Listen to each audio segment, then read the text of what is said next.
Hello ഏതൊക്കെ ലോകം അവസാനിക്കാനയക്കണേ. ഇതിന് കാരണം എന്താ അറിയോ? ഇതൊന്ന് ആലോചിച്ച് നോക്കണം. നമ്മളൊക്കെ കണ്ടുകണ ലീഗിന്റെ ചരിത്രത്തിൽ നമ്മളൊക്കെ പഴയ ലീഗാരാ.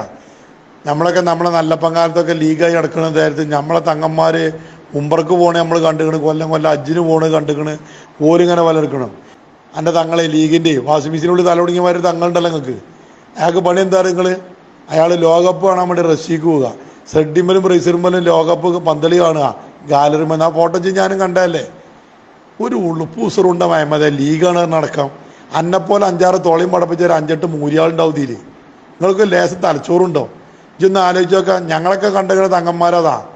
ഞങ്ങളും പാണക്കാട് തങ്ങന്മാരെ 2 കാര്യത്തിന് അംഗീകരിക്കുന്നുണ്ട്.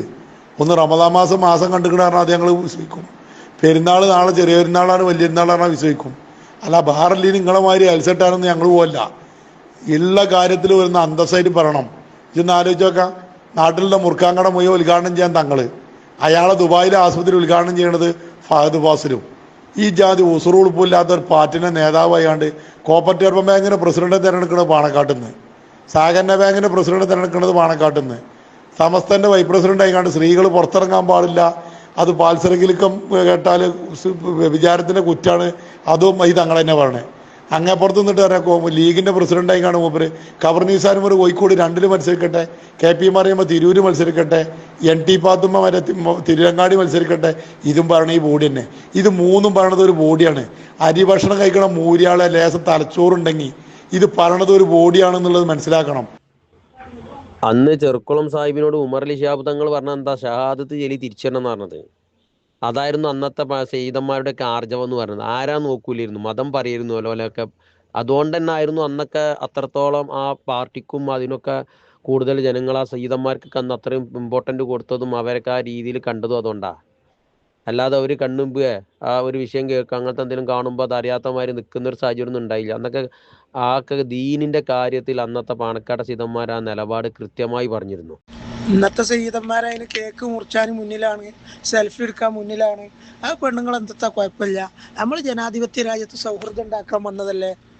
നമ്മൾ സർവ്വമത സത്യവാദത്തിൻ്റെ ആളുകളല്ലേ. ഏത് മതമായാലും വിശ്വാസം ഉണ്ടായാൽ മതി. ആ വിശ്വാസിയായാൽ മതി, നിരീശ്വരവാദിനെ പറ്റാത്തതുള്ളൂ. ഇതാണല്ലോ അപ്പോൾ നമ്മൾ കാഴ്ചപ്പാട്. അങ്ങനെയാണല്ലോ കൊണ്ടുപോണത്.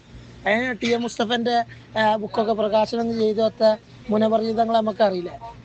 അപ്പോൾ ഇതൊക്കെ ഒരു ഇതാണ്. അതിനാൽ രാഷ്ട്രീയത്തിൽ നിന്ന് എന്തെങ്കിലും കിട്ടാനും അവനാൻ്റെ പാർട്ടി വളർത്താനും ദീനിനെ വെക്കുക. മുമ്പുള്ള അംഗന്മാരെങ്കിലും ആദർശം പണയം വെക്കൂലേനി, അതിൽ അടി ഉറച്ച് നിൽക്കും. അത് കഴിഞ്ഞിട്ടാണ് മതി പാർട്ടി അറിയും. ഇപ്പം അങ്ങനെയല്ല, പാർട്ടി കഴിഞ്ഞിട്ട് മതി ദീനെന്നാണ്. അതിന് ഇതേമാതിരത്തെ ഓരോ വേട്ടവളിയും തങ്ങന്മാർ വന്നാണ്ട് ഇങ്ങനെ കമൻറ്റ് ചെയ്ത് വിടുന്നതിന് ഇപ്പം എന്ത് പറയാനോ അവരോട്. അതന്നെ പറഞ്ഞ എൻ്റെ മാതിരത്തെ ആളുകൾ ന്യായീകരിക്കാനുണ്ടെങ്കിൽ പിന്നെ എന്ത് തെമ്മാടിക്കലും ചെയ്യാന്ന് പറഞ്ഞാൽ അതന്നെയാണ്. അപ്പോൾ കേക്ക് മറ്റേ ഇവിടുന്ന് മുറിച്ചപ്പോൾ അത് മനസ്സിലൊന്നും ഇല്ലാതെ മുറിച്ചാൽ കുഴപ്പമില്ലല്ലോ. യേശുവിൻ്റെ കേക്ക് ജന്മദിനാഘോഷത്തിന് മുറിച്ചപ്പോൾ ഉണ്ടാവില്ല. അമ്പലത്തിൽ പോയാലും നമ്മളെ മനസ്സിലൊന്നും ഇല്ലാതെ മതി. അവിടുന്ന് പ്രാർത്ഥിച്ചാലും അവിടുന്ന് കൈ കെട്ടിയാൽ വെള്ളം കുടിച്ചാലും കുഴപ്പമുണ്ടാവില്ല. അതേമാതിരി പെണ്ണുങ്ങളൊപ്പം സെൽഫി എടുക്കുമ്പോൾ നമ്മളെ മനസ്സിലൊന്നും ഇല്ലാതെ മതി. എവിടുന്ന് വണ്ടി കയറി വരിക ചെയ്യും. ആ വിളക്ക് വെക്കണ തന്നെ ഒരു ആരാധന ഇതായിട്ടാണ്. അതൊരു മതവിശ്വാസത്തിൻ്റെ ഇതിൽ വെക്കണതാണ്. അതൊരു വിശ്വാസി കത്തിക്കാൻ പാടില്ല എന്ന് പറഞ്ഞാൽ പിന്നെ എൻ്റെ വീട്ടിൽ കത്തിച്ചിട്ടില്ലേ, മമ്പുറത്ത് കത്തിച്ചിട്ടില്ല എന്ന് ചോദിച്ചാലല്ല, ലോഡിന്ന് വണ്ടി കയറി വരിക ചെയ്യും. വെറുതെ വിളക്ക് എത്തിച്ചു ചോദിച്ചാൽ ഇപ്പം നമ്മൾ കറണ്ട് ഇല്ലാത്തന്ന് വിളക്ക് എത്തിച്ചൂലേ.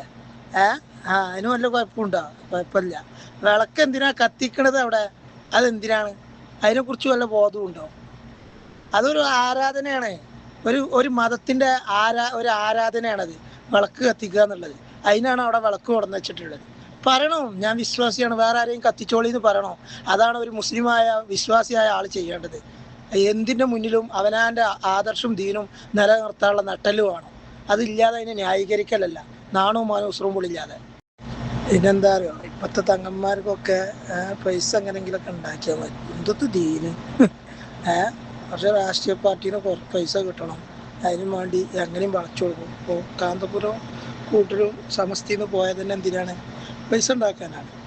ആ പൈസ ഉണ്ടാക്കാനും അതിൻ്റെ രീതിക്ക് എങ്ങനെ ഉണ്ടാക്കും എന്ന മാതിരി ഇപ്പം തങ്ങന്മാർ പൈസ കിട്ടുന്ന രീതിക്ക് മുജാഹിദായാലും കുഴപ്പമില്ല, ജമാഅത്തെ ഇസ്ലാമി ആയാലും കുഴപ്പമില്ല, ആരായാലും കുഴപ്പമില്ല. വല്ലാത്ത ജാതി. കേരളത്തിൽ 2 സമസ്ത ഉണ്ട്. ചേളാരി സമസ്ത ഒന്ന്, കാന്തപുരം സമസ്ത ഒന്ന്. 2 സമസ്തയിലും മുഷാവറ അംഗങ്ങൾ 40 പണ്ഡിതന്മാരുണ്ട്. മുഷാവറക്ക് പുറത്ത് 100 പണ്ഡിതന്മാർ വേറെയുണ്ട്. ഏതെങ്കിലും ഒരു പണ്ഡിതൻ ഇത്തരത്തിൽ ഒരു അമ്പലത്തിൽ പോയി പ്രസാദം വാങ്ങുന്ന നീ കണ്ടിട്ടുണ്ടോ? എന്താ പണ്ഡിതന്മാർക്ക് മതസൗഹാർദ്ദം ഇല്ലേ? ഏതെങ്കിലും ഒരു പണ്ഡിതൻ ക്രിസ്മസിന് കേക്ക് മുറിച്ച് പാട്ട് പാടുന്ന നീ കേട്ടിട്ടുണ്ടോ? ഏതെങ്കിലും ഒരു പണ്ഡിതൻ ഓണപ്പാട്ട് പാടുന്ന നീ കണ്ടിട്ടുണ്ടോ?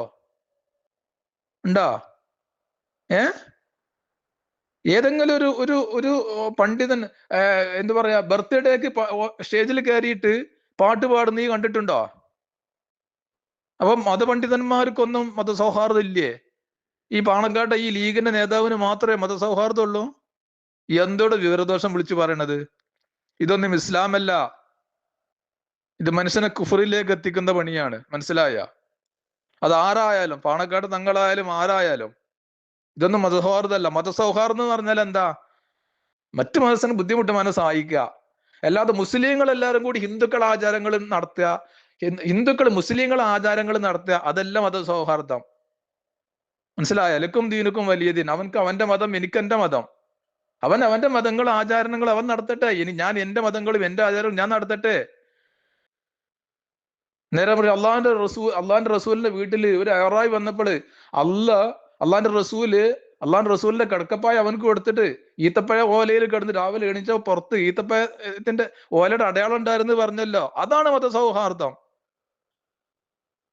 അല്ലാതെ അമ്പലത്തിൽ പോയിട്ട് പൂജ നടത്തിയ പ്രസാദം വാങ്ങലല്ല. മുഹമ്മദ് അതിന് ഇൽമു വേണ്ടേ? ആലിമീങ്ങളൊക്കെ ഇൽമുള്ളവരല്ലേ? അവർ പള്ളി ദർസ് ഓതിയിട്ടും മറ്റുള്ളിടത്ത് പോയിട്ട് പഠിച്ചിട്ട് ദീന് കരകതമാക്കിയവരല്ലേ? അവർക്ക് ഇൽമുള്ളത് കൊണ്ട് അവർ അങ്ങനെയൊന്നും ഷറവിന് നിൽക്കാത്തതും അവർ ചെയ്യില്ലല്ലോ. ഈ ഇപ്പൊ കാദിയായിട്ട് നടക്കുന്ന അവിടെയുള്ള ഈ ഫൗണ്ടേഷന്മാർക്കും എന്ത് ഇൽമാണുള്ളത്? എവിടെ നിന്ന് പഠിച്ചിട്ടുണ്ട്? ഈ വഹാബിച്ചികളെ കെട്ടിയിട്ടും ഈ ജമാഅത്ത് മുജാഹിദിനെല്ലാം കൂട്ടിപ്പിടിച്ചിട്ടും അവരെ അയലി സന്തതികൾ ഉണ്ടാക്കിയിട്ട് ജീവിക്കുന്ന ഇവർക്ക്, പിന്നെ വഹാബിസത്തിന് താലോലിക്കുന്ന ഇവർക്ക് എന്ത് ദീനാണ്? അതുകൊണ്ട് അവർക്ക് എന്തും ചെയ്യാൻ പറ്റും. അതിനെ അംഗീകരിക്കുന്ന ഈ മുനാഫിക്കങ്ങളാണ്, കൂടെയുള്ള മുനാഫിക്കങ്ങൾക്കാണ് ഈ നരകത്തിന്റെ അടിത്തട്ട് വെച്ചിട്ടുള്ളത്. എന്നുണ്ടല്ലോ മുസ്ലിം ലീഗ്, മുസ്ലിങ്ങളുടെ മൊത്തം കുത്തക അവകാശപ്പെടുന്ന പാർട്ടി, അർഷന്റെ തണലിലേക്കുള്ള പാർട്ടി, മെമ്പർഷിപ്പ് എടുത്ത് ഇരിഞ്ഞു കിടന്നാൽ നേരെ സ്വർഗത്തിലേക്ക് പോകുന്ന പാർട്ടി. അതിന്റെ പിതാവാരാന്നറിയോ?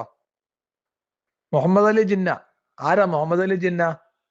ഒരു പാഴ്സി പെണ്ണിനെ കല്യാണം ചെയ്തവൻ, പന്നി മാംസം കഴിച്ചിരുന്നവൻ, കള്ള് കുടിച്ചിരുന്നവൻ, ഒരൊറ്റ നിസ്കരിക്കാത്ത നിരീശ്വരവാദി. ആരെന്നറിയാം? മുഹമ്മദ് അലി ജിന്ന. മുഹമ്മദ് അലി ജിന്നയുടെ മകള് ഖദീജ എഴുതിയ പുസ്തകമുണ്ട്, മുഹമ്മദ് അലി ജിന്നയുടെ ജീവചരിത്രം. അത് വായിച്ചാൽ മനസ്സിലാകും. പാഴ്സി പെണ്ണിനെ കല്യാണം ചെയ്തു പറഞ്ഞാൽ എന്താ പരിപാടി? പിണറായിന്റെ മരുമകനെ കുറിച്ച് ലീഗിന്റെ ആളുകൾ പറഞ്ഞ പണിയാണത്.